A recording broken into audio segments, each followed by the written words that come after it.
এখানে কিছুটা চাল কুমড়ো শাক আছে, চাল কুমড়ো শাকটা আমি কেটে নিচ্ছি।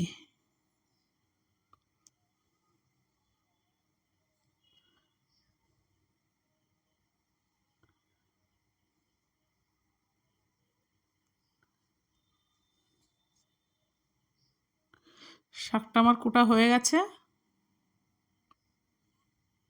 চিংড়ি মাছটা আমি বেছে নিয়েছি। চিংড়ি মাছটা আমি হালকা ভেজে নেব। হালকা আমার ভাজা হয়ে গেছে, তুলে নিচ্ছি। কড়াই আমি তেল দিয়ে দিচ্ছি, ফোড়নে জিরে।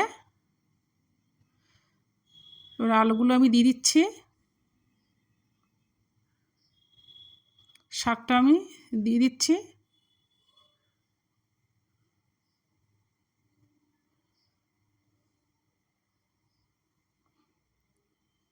কাঁচা লঙ্কা চিরাটা আমি দিয়ে দিচ্ছি। পরিমাণ মতো হলুদ, পরিমাণ মতো লবণ, পরিমাণ মতো চিনি দিয়ে আমি ভালো করে নাড়াচাড়া করে দেব। এবার কিছুক্ষণের জন্য আমি ঢাকা দিয়ে দিচ্ছি। পেস্ট করার জন্য সাদা সর্ষে, কালো সর্ষে, পোস্ত, কাঁচা লঙ্কা এটা আমি পেস্ট করে নেব। পেস্টটা আমার হয়ে গেছে। এবার ঢাকনাটা আমি খুলে নিচ্ছি। এবার আমি পেস্টটা দিয়ে দিচ্ছি, দিয়ে ভালো করে কষে নিতে হবে।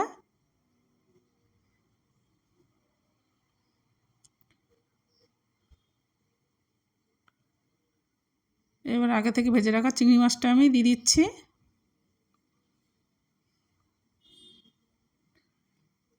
চিংড়ি মাছটা দেওয়ার পরে ভালো করে এরকম কষে নিতে হবে।